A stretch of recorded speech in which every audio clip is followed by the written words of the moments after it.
Salut tout le monde. En fait, j'avais décidé de commencer à vous faire des petites anecdotes, soit comme ce que d'autres appellent des story time.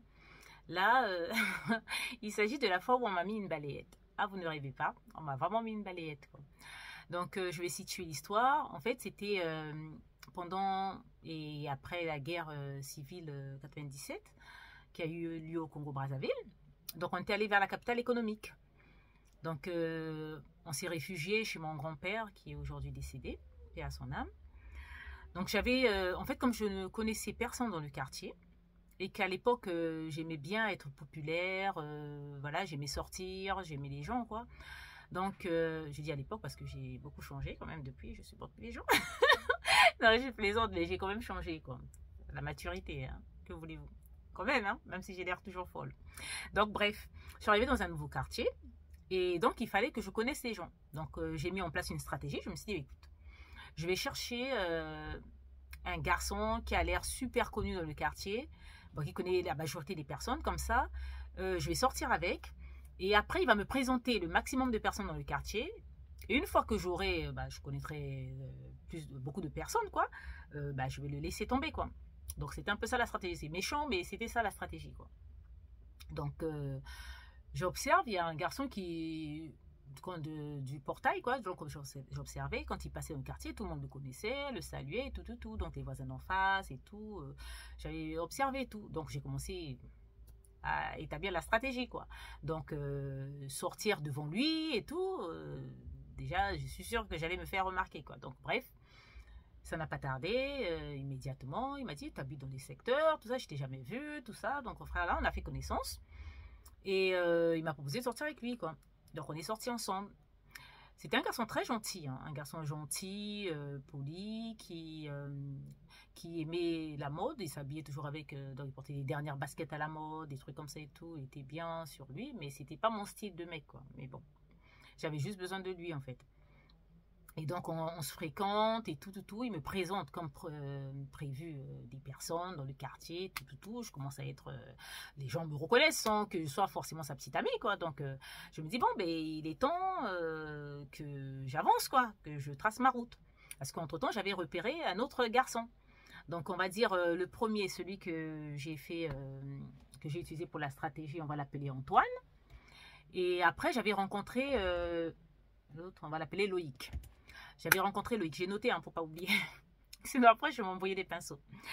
Est-ce que ça se dit envoyer des pinceaux? Bon, bref, vous avez compris. C'est pas possible. Donc avec Antoine, ça se passait bien, mais ça ne me convenait pas. Comme je vous ai dit, c'était juste pour la strate, quoi. Sinon, j'allais pas sortir avec lui en temps normal, quoi. Et donc, je commence à fréquenter Loïc. Je fréquente Loïc. Et je dis à Antoine que entre lui et moi, c'est terminé, quoi. Mais Antoine, il veut rien savoir. Donc il force et tout. J'ai dû m'y prendre à plusieurs fois et tout. En même temps, je réalise aussi quand même j'ai pris des risques quand même parce que avec le recul, hein, avec la maturité, hein, on se rend compte quand même je me rends compte que j'étais quand même un peu inconsciente, quoi. Parce que le mec, il aurait pu être très violent. Genre, vous voyez des histoires qui se passent, genre tu veux partir et puis le mec il te poignarde, ça aurait pu m'arriver, hein. Avec la passion, on ne sait pas, parce qu'il était très passionné ce mec-là. Moi je me retrouvais des fois à lui dire non mais lâche-moi, des trucs comme ça et tout, alors qu'on était tout seul dans un endroit désert, personne à la ronde et tout.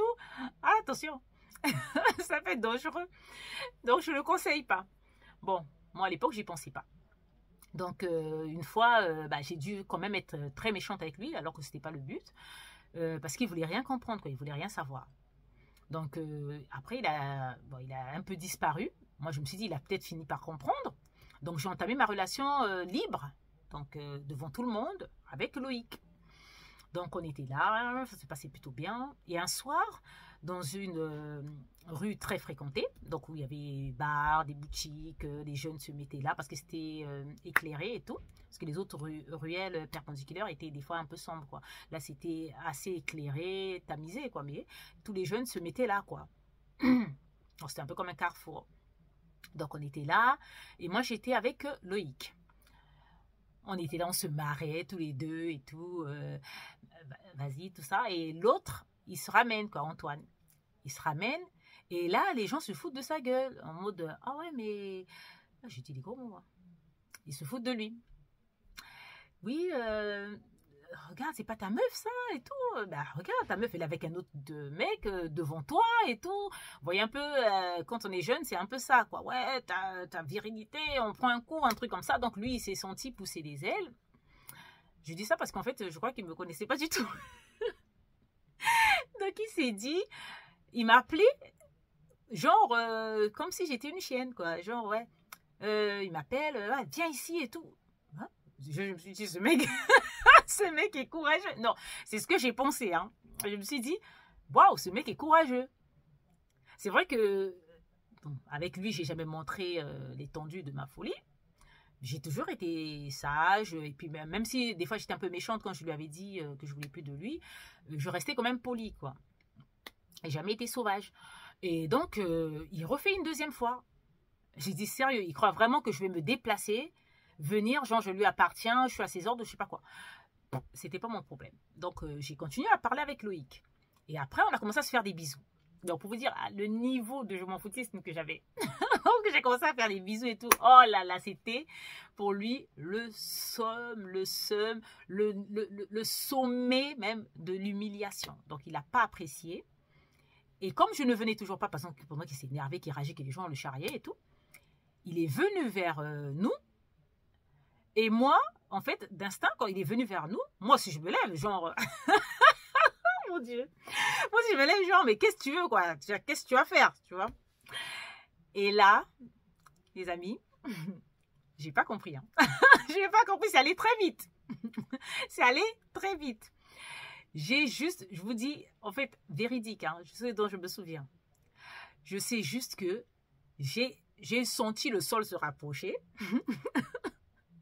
Et j'ai senti le contact du sable froid de la saison sèche. C'était la saison sèche. Donc, pour ceux qui connaissent, le sable froid de la saison sèche, j'ai senti ça. Donc, pouf, il m'a fait une balayette là. J'ai juste le temps de sentir le sable.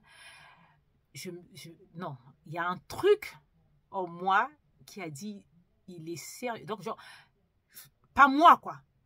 Je sais pas. Il y a un truc qui a explosé en moi. Je ne saurais pas vous dire quoi. Ça se trouve, je suis possédée. Je ne sais pas.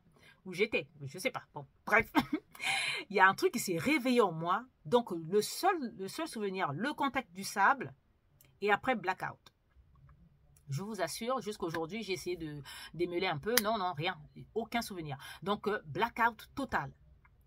Quand j'ai repris mes esprits, on était dans une des ruelles perpendiculaires, sombre. Les gens me tenaient. J'avais sa chaussure, sa basket à la main. Je ne sais pas comment il s'est retrouvé là. Franchement, peut-être les gens qui étaient présents, qui peut-être quand je leur... qui vont peut-être tomber sur cette story time là, ils vont se souvenir, ils vont peut-être écrivez-moi inbox pour me dire si vous vous rappelez des détails parce que moi, je n'ai aucun souvenir. Donc, c'est juste, j'avais sa basket dans ma main. Lui, il était sur le perron d'une maison qui n'était pas clôturée, quoi. Il y avait comme des marches en béton et tout. Et il était comme ça, quoi, en mode protection. Et moi, j'étais là, les gens me tenaient. Mais comme je venais de reprendre mes esprits, et j'ai constaté la situation, parce que moi-même, je ne sais pas comment on est arrivé là, comment on a basculé de la rue, et on s'est retrouvé dans cette... Je ne sais pas, je n'ai aucun souvenir. Je vous dis, c'est le noir total. Mais je ne pouvais pas faire, oh, mais qu'est-ce qui se passe? Vous voyez? Sinon, peut-être qu'il allait prendre le dessus, on ne sait pas. Je savais que j'étais folle, mais bon, j'ignorais que... de toute façon, quand je pète des plans comme ça, je ne sais pas trop ce que je fais. Donc, voilà, c'est incontrôlé. Donc, du coup, j'ai juste dit, la prochaine fois, tu réfléchiras 2 fois avant de venir me mettre une balayette, un truc comme ça, quoi. Et je lui ai balancé sa basket sur la tronche, là. Et je suis partie. Le lendemain, mais il fallait voir les gens, mais... Ils me regardaient comme si j'étais un extraterrestre. Donc, je me dis, mais qu'est-ce que j'ai pu faire pour que les gens... Non, je me dis, mais en plus, j'étais encore plus fine que maintenant. Donc, vous imaginez, j'étais là. Ah, franchement, non. On n'a pas l'impression comme ça. Tu es toute féminine, fine, comme ça et tout. Oh, tu as de la force comme ça et tout. Les gens, même les hommes, ils me respectaient dans un... Non, franchement, j'ai pas compris. Je me dis, mais qu'est-ce que j'ai pu faire en fait? Mais je regardais leurs yeux admiratifs et tout. J'étais fière, mais j'aurais bien voulu quand même savoir ce que j'avais fait, quoi. Et lui, par contre, il se cachait. Donc, après, je le comprends, hein, parce que déjà, là, l'humiliation, comme quoi c'était ta meuf, elle est partie avec un autre devant toi, les choses comme ça, déjà, il avait du mal à supporter. Alors là, j'imagine, ça lui a mis un coup. Et donc, je vous dis, il se cachait jusqu'à ce que je quitte le quartier. Je ne le revoyais plus, quoi. Donc, il se cachait, je sais pas s'il passait par d'autres routes, je sais pas, mais on se croisait plus et tout. Je l'ai juste revu une fois, peut-être une ou deux années plus tard. Je l'ai revu par hasard.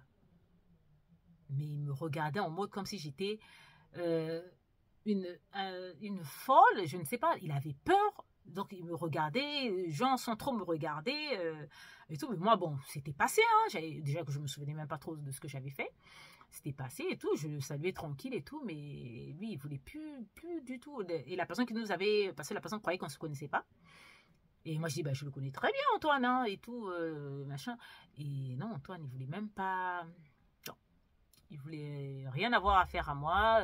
Il a dit à la personne, écoute, moi, je vais t'attendre dehors et tout. Franchement, comme si j'étais la peste, quoi. Donc, bref. Et puis après, moi, j'avais continué à fréquenter, ça s'appelait comment? Loïc. J'ai continué à fréquenter Loïc. Lui aussi, pareil, jusqu'à ce que je change de quartier et puis que je décide qu'il ne faisait plus l'affaire. Voilà. Donc, la boucle était bouclée. Donc, voilà pour ma part d'anecdotes ce soir. Donc, je vais essayer de vous retrouver des petites anecdotes comme ça. Comme ça les dimanches soirs quand j'ai rangé mon dressing, j'ai préparé mes affaires du lendemain, quand je suis posée, comme ça je vous raconte et tout, et puis vous le suivez quand vous avez le temps, et puis si vous voulez surtout, quoi. Allez, je vous fais plein de bisous et je vous dis à la prochaine fois.